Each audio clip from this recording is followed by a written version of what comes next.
Hello, everyone, and welcome to our podcast, English for Everyone. I'm Mark. And I'm Emma. Today, we're talking about something many of our listeners struggle with: the fear of speaking English. Exactly. So many people learn English for years, but still feel scared to actually speak it. Emma, why do you think people are afraid? Why do people shy away from speaking English? Well, most worry about making mistakes. They think, if I say something wrong, people will laugh at me. But that's not true, is it? Making mistakes is actually how we learn. Absolutely. Did you know there's research showing that making mistakes helps us remember things better?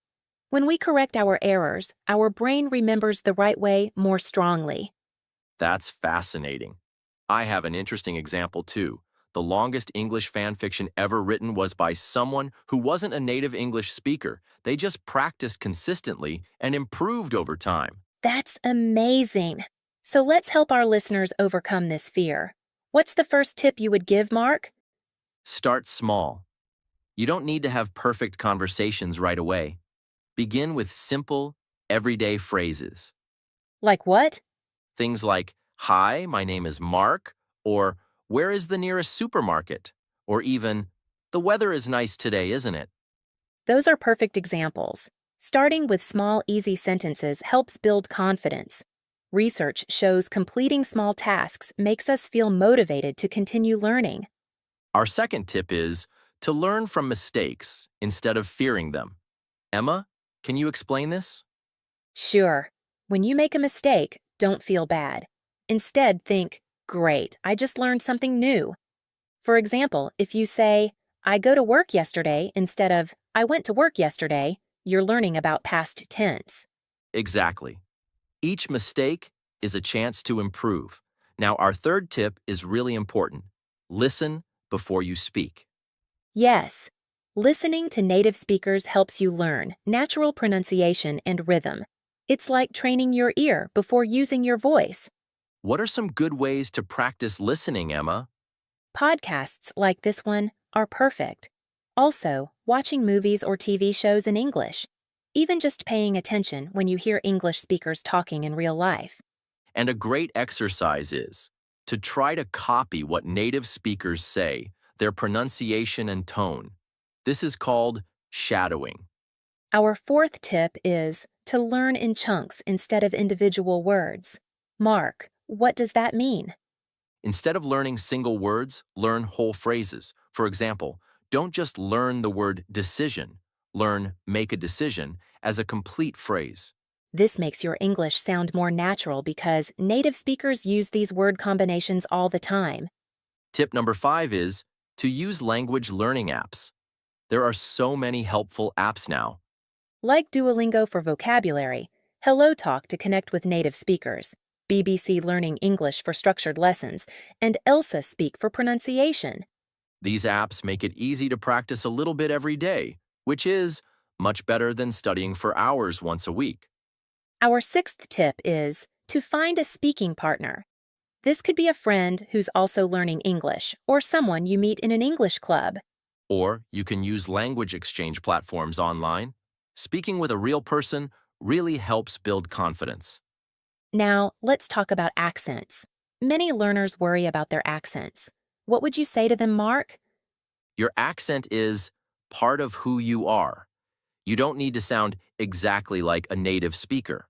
Don't try to put on a fake accent. The most important thing is being understood. That's right. Even native English speakers have different accents depending on where they're from. Now let's talk about some effective practice methods. We mentioned shadowing earlier. Can you explain that again, Emma? Shadowing is when you listen to a native speaker and repeat immediately after them, trying to match their speed and tone. It's great for improving pronunciation and rhythm. And what resources would you recommend for shadowing? Movies, podcasts like this one, and YouTube videos are all perfect for shadowing practice. Our next method is to practice a little every day. 15 minutes daily is much better than one long study session once a week. Consistency is key. Small, regular practice leads to big improvements over time. And finally, make Learning fun. Watch movies with English subtitles, listen to English music, or read books you enjoy in English. When learning is enjoyable, you're more likely to continue and make progress. We've covered a lot today. Let's summarize our main points. First, don't be afraid of making mistakes. They help you learn. Start with simple phrases, listen carefully to native speakers, and learn phrases instead of individual words.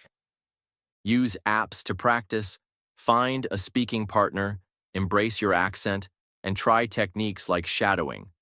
Most importantly, practice consistently and make it fun.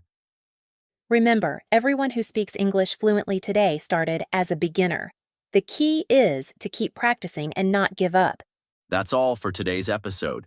Thank you for listening to English for Everyone. We hope these tips help you feel more confident speaking English. Until next time, goodbye. Goodbye, everyone. Let's have a look at today's words. The first word is shy away from. It means to avoid something because you feel nervous, afraid, or not confident. For example, he shies away from speaking in public.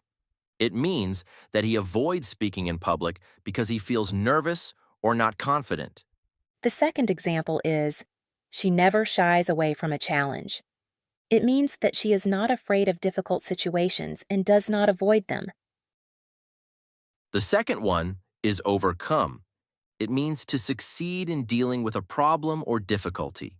For example, she overcame her fear of swimming. It means that she was afraid of swimming before, but now she is not afraid anymore. The second example is, he worked hard to overcome his problems. It means that he put in a lot of effort to solve his difficulties. The next one is fascinating. It means very interesting or amazing. For example, the movie was fascinating. It means that the movie was very interesting and exciting to watch. The second example is, she told a fascinating story about her trip. It means that her story about her trip was very interesting and enjoyable to listen to. Now let's have a look at give up. It means to stop doing something because it is too hard or you don't want to continue. For example, he gave up playing the guitar. It means that he stopped playing the guitar because he didn't want to continue. The second example is, don't give up. You can do it. It means that you should not stop trying because you can succeed. The last one is be likely to. It means that something will probably happen. For example, it is likely to rain today. It means that rain will probably happen today. The second example is, she is likely to win the race. It means that she will probably win the race.